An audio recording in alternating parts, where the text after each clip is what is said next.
horse with the speed of light, a cloud of dust, and a hearty Hi-Yo Silver, the Lone Ranger.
With his faithful Indian companion Tonto, the daring and resourceful masked rider of the plains led the fight for law and order in the early western United States. Nowhere in the pages of history can one find a greater champion of justice. Return with us now to those thrilling days of yesteryear. From out of the past come the thundering hoofbeats of the great horse Silver. The Lone Ranger rides again. Come on, Silver. Let's go, big fellow. Hi-Yo, Silver! Hooray!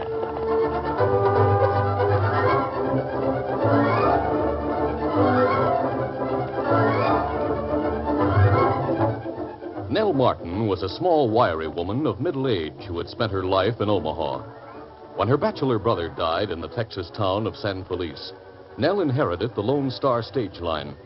She sold her small store in Omaha and started southwest to claim the inheritance. The Butterfield line took her to within 10 miles of San Felice. There, she was met by a driver called Whip, who drove one of the stagecoaches Nell had been left by her brother Ben. Nell rode on the high seat with the driver. For a long time, she was silent. The rickety stage bounced and rocked on the rough road. Get up there, you critters! Get up there! Oh, sakes alive, Whip. You mean to say people actually pay to ride on this thing? Some do, Miss Martin. But mostly our work is handling mail and freight. Are all the Lone Star coaches as run down as this one? The other's just the same, ma'am. The other? You mean there are only 2 coaches? Yes, ma'am. Well, the Lone Star line is smaller than I thought. In addition to the coaches and horses, your brother owned the station building. First-class stable behind it. Well, if Ben made a living, I reckon I'll do as well. What sort of a man is Bixby? How'd you know about him? Well, the lawyer who told me about the inheritance said Bixby was managing the company and would do so until I arrived. That's right, ma'am. Your brother was ailing for some time before he finally cashed in his chips. He hired Bixby to help him run the company. When Ben died, Bixby kept on handling things. He hopes she'll keep him on. Well, he'll stay until I get the hang of operating the stage line. And after that, we'll see. And now tell me about Sam Blake. You heard about him, too? Well, the lawyer said Blake wanted to buy the Lone Star outfit. His offer was just too low to consider. What's Blake's business? Well, he moves freight. You might say he's a rival, Miss Martin. He runs the Texas Ranger stage line. In San Felice? Yep.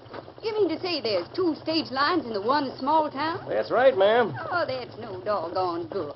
It's just like cutting each other's throats. I reckon that's why Blake tried to buy you out. And failing in that, that's why he tried to bust the Lone Star line. Easy there. Easy now. Easy. Whoop. Road's getting rough here. Hold on there, Whip. What's that you said about Blake trying to bust the Lone Star line? Bixby knows more about that, ma'am. I'll tell you how Blake has hired highwaymen to rob our stages. How he's poisoned the best horse. Now he sneaked into the shed and cut harness leather. Well, of all the mean. Oh, there, something's busted. Whoa there, whoa. I thought we'd tip over for sure. Oh, what happened? I'll know as soon as I get down and have a look. Busted axle. I'll just get down there and see for myself. All the cussed tricks, this is the worst. What are you talking about? If you look underneath, see why that axle broke. It was sawed half through. Sawed? That's what I said. And it's more of Sam Blake's work. He had that axle sawed part through so it'd break when we hit the rough roads. You mean it was sawed before you left San Felice? It must have been. Well, then why did it hold up this long? I was traveling lithe on the way to meet you, Miss Martin. Your luggage with this rough road was more than the axle could take. That ornery polecat, Blake, is just... How do you know it was Sam Blake's work? Oh, who else could it be? Well, now what are we to do? Oh, it's too far to walk to San Felice.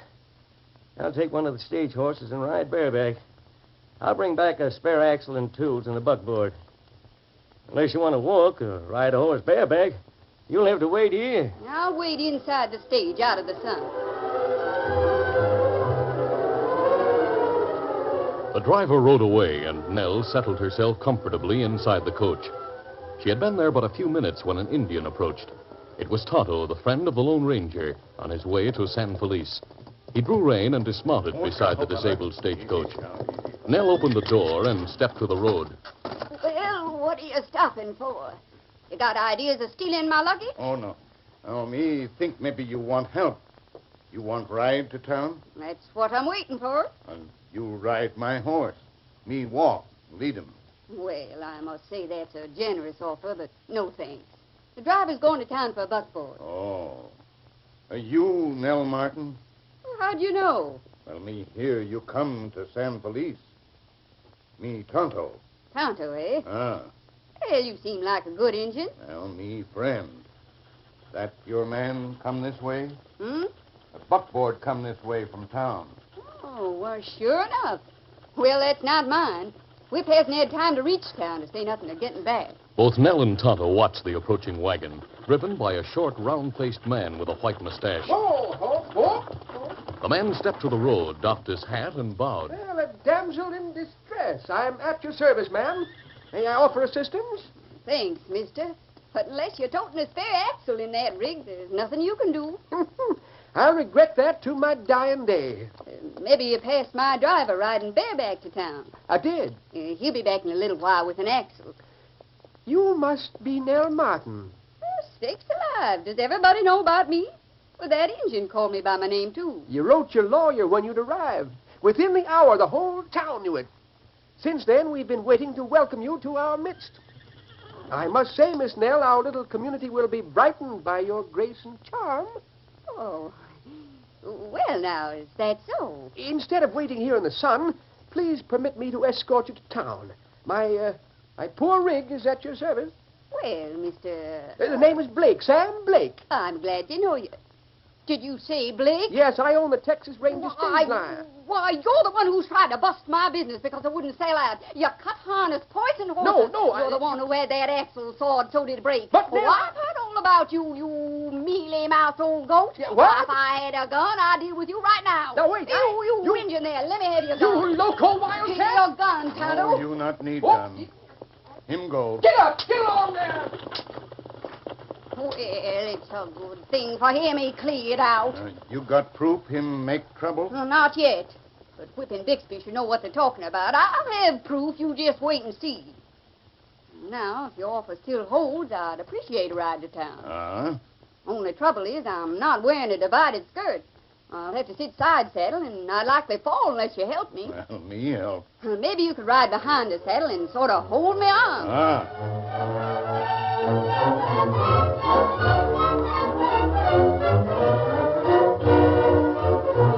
As Tonto and Nell neared town, they passed Whip, the driver, in a buckboard, returning to the stagecoach with a new axle and a man to help install it.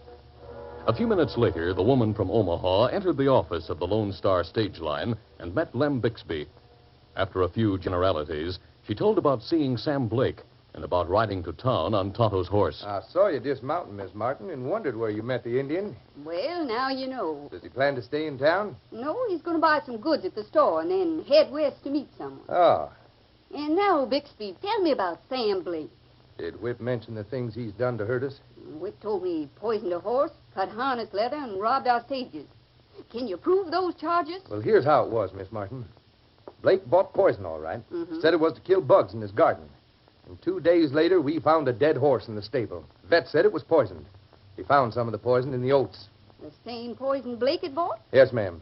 And another time, I woke up in the middle of the night. Happened to look out the window in my room upstairs. That's where I sleep. And I saw Blake sneaking away from the stable. I hurried out, found a lot of new harness cut to bits. You sure it was Blake? I'd recognize his round figure even if there hadn't been a full moon. But I couldn't prove it. You see, ma'am, it'd be his word against mine. Well, how about the highway robberies? Well, there was just one, but it cost plenty to make good the loss of a freight shipment. 2 men robbed the stage. The driver gave a good description of them. And I recognized them as the men I'd seen the night before in the cafe talking to Sam Blake. What's that? Well, there's fire going. Sakes alive, there's a fire. Bixby, your stable's on fire. Stable. I smell the smoke. Better stay out of the way, Miss Martin. I'll handle things. Hey, boys, give me a hand. Get water and bucket. Help me get the horses out. Tonto was the first to reach the burning building just after the fire began. He had never seen fire spread more rapidly. He moved 3 frightened horses from the stable, and by that time, the entire place was a mass of flames. Good for you, Injun. Any more horses inside? No more. Can't save the stable. Throw water on the other building. Try to save them. You take care of horses. I'll lead them away from here. Let me go. Easy, Scout. Easy, fella. Get them up. Oh. Tonto! Tonto, wait! Come back! To save my horses! Why'd that Indian ride away so sudden? I don't know, ma'am. Seemed like he had something important to do.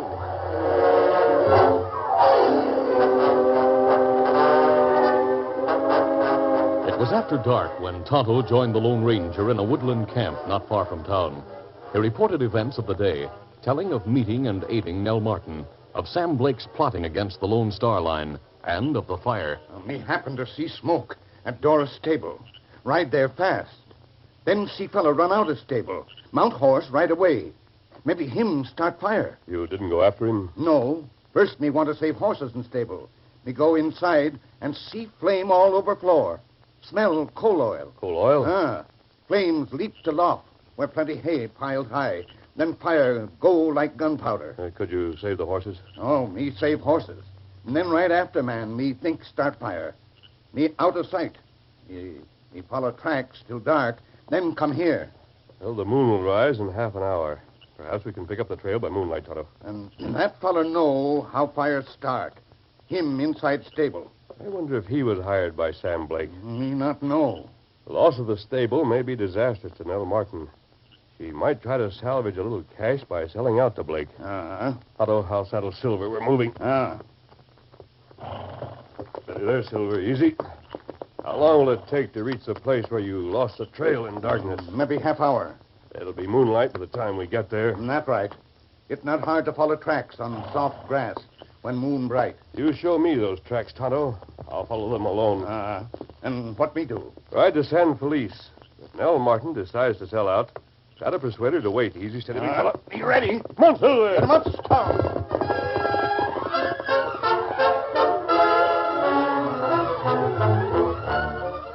The curtain falls on the first act of our Lone Ranger adventure. Before the next exciting scenes, please permit us to pause for just a few moments.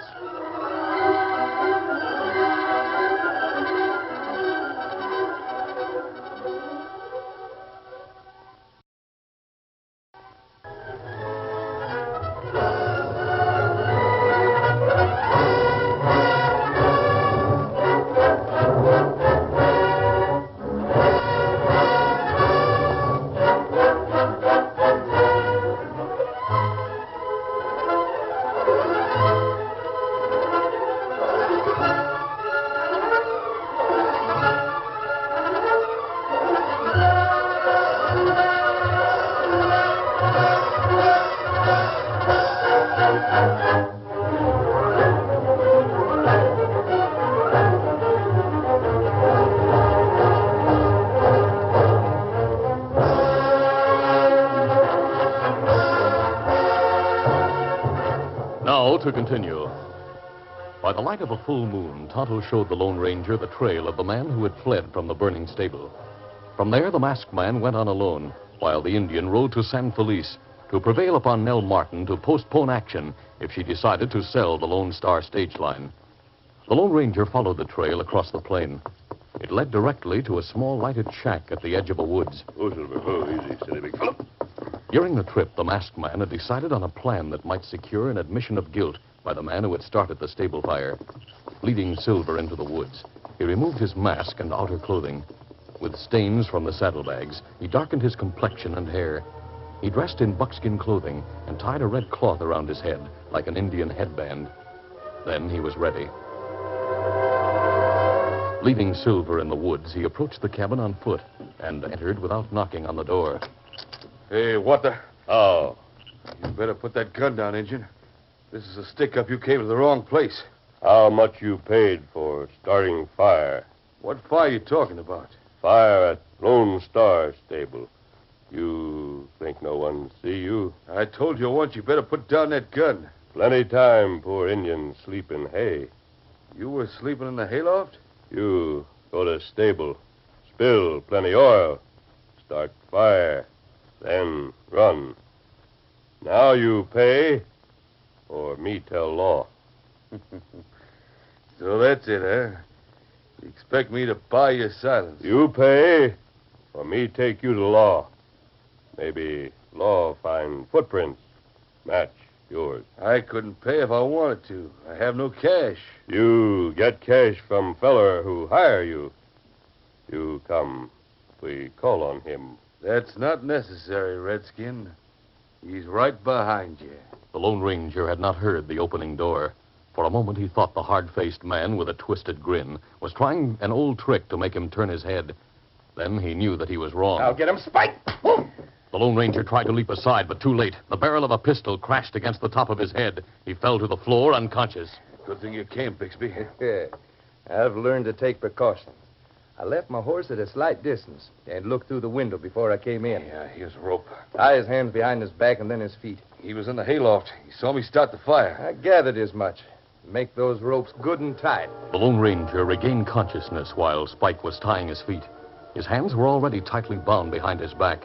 He remained limp with his eyes closed, feigning unconsciousness in the hope of learning more of the plot against Nell Martin. How are things in town, Bixby?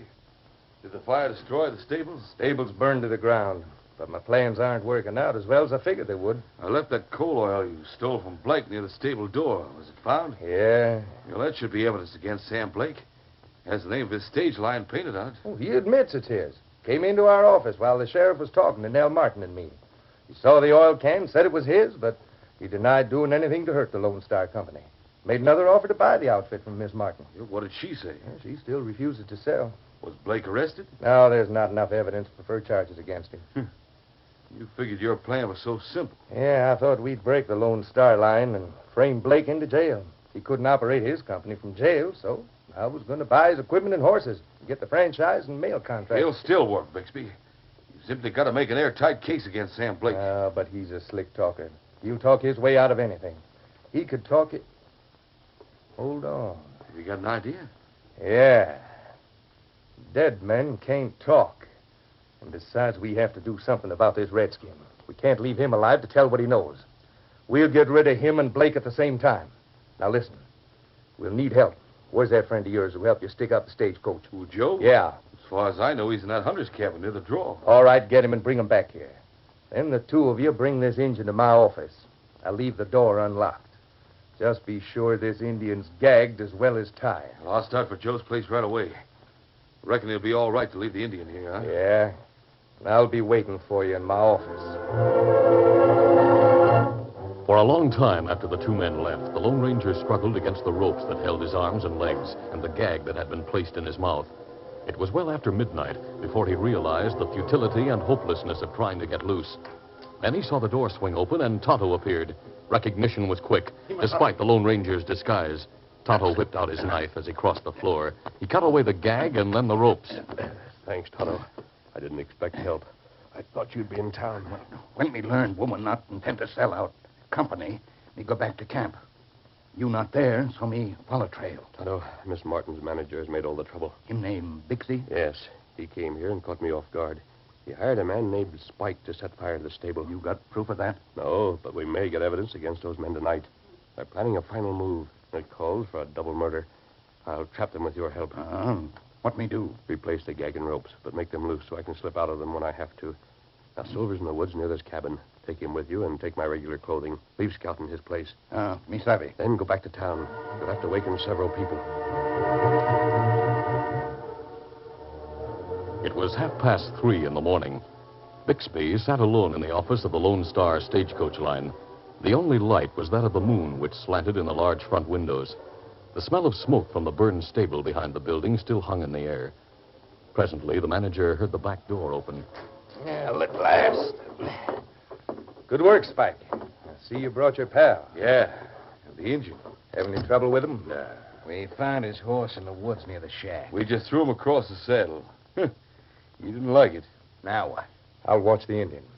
You two go across the street. Sam Blake has living quarters in the rear of his place. I know that. Wake him, make him get dressed. Then gag and tie him and bring him here. While you're at it, bring another can of coal oil from a storeroom. Coal oil? You planted another fire? Yeah, a final one. Sam Blake was roused from a sound sleep. A wad of cloth was stuffed into his mouth and tied in place. When fully dressed, his hands were tied behind his back. A gun poked him, and a voice said, Walk across the street and go around to the back door of the Lone Star office. You make any sound, and I'll crease your head with this gun barrel.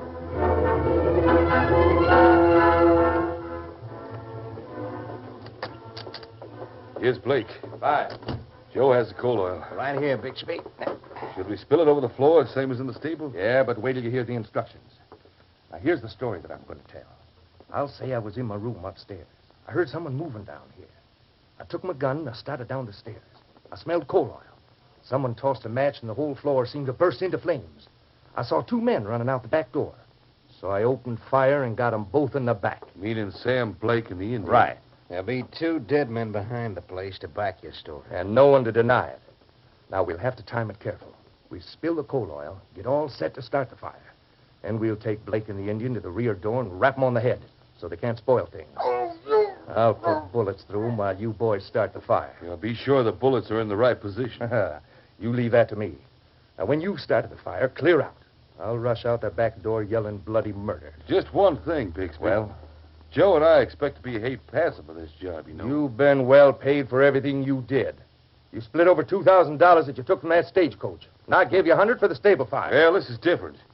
We want to be full partners with you when you take over the stage line business. Now, hold on, Spike. That's a deal. Take it or leave it. You leave it, Bixby, and we'll just untie Blake's hands and let him go. Remember, he's heard all you said. Why, All right, it's a deal. Now, grab Blake and the Indian and bring them to the back door. I'll spread this coal oil. Joe, you take Blake. I'll take care of the Indian. Cut the ropes around his feet and make him walk to the door. Yeah. Come on, Blake, on your feet. You don't like what you heard, huh? Come on, get moving. All right, you two, Injun. Cut the ropes around your feet. Yeah. All right, stand up and walk. Come on. The Lone Ranger, still disguised as an Indian, had drawn his ankles slightly apart so Spike, in cutting the rope, would not notice that it was loose. Prodded by a gun, he moved to the door, which Bixby opened. Then suddenly the rope fell from his wrists, and he pushed the gag from his mouth as he turned and swung his fist. Hey, what the... That's a start. The Indian. Come on, boys. Hands up, Bixby. The sheriff! The sheriff leaped through the rear door, followed by Whip, the stagecoach driver. Joe stepped from behind Sam Blake to bring his gun to bear, but the Lone Ranger had anticipated such a move. No good, Joe. The side of the Lone Ranger's hand sliced like an axe on Joe's wrist. Kimasabi, here, gun. Don't shoot! My hands are up! Tonto, ungag Sam Blake. Me fix him. Someone light a lamp. I'll do it, Sheriff. I know where it is. Only take a second. Where... Full of questions, Bixby. Well, Whip and I were close enough to the back window to hear all what you said. No. Bixby was going to murder us in cold blood, Sheriff. I know. The man named Spike set fire to the stable. And Bixby paid him $100. We heard that. These two robbed Nell Martin's stagecoach. Heard that too, Blake. Looks like you're packing no sneak guns, Bixby. No. Now stick up your hands. I have the handcuffs ready. Sheriff, now come in. Come on, Nell. We've dehorned these crooks. They're harmless as kittens. I heard all that was said in here. Bixby, you sneaking, thieving, double-crossing... Well, Sam, I'm so sorry. To think of how I misjudged you. Will you ever forgive me? oh, tut, dear lady. And the way I talked to you yesterday, and refused to ride in the buckboard. Sheriff, I think you have no further need of tattling me. Well, that man don't talk like a redskin. I'm not an Indian now. Mighty obliged to you, mister. You sure cleared up a situation here in San Felice. Thanks, Sheriff. Silver waiting out back. Good enough. I'll be glad to get out of this disguise. Miss Nell, Bixby had an idea of running a stage line. He figured that one line operating out of San Felice could make a lot of money. It probably could. Miss Nell, though you've lost some of your property, I'll renew the offer to buy your Lone Star line. In fact, I'll raise the price. Sam Blake, would you sell out the Texas Ranger line? What? No, of course not. Well, why in thunder don't you merge the two lines? Merge. Capital idea. Splendid idea. A merger. Well, now, that sounds just fine. We might even merge the name. Instead of Lone Star and Texas Ranger, let's take a word from each of our names and call it the Texas Star. How's that sound? Good. The Texas Star stage lines, eh? Blake, I'd say you should use the other two words. Leave out Texas, leave out Star, and call it after the man who made it possible, the Lone Ranger.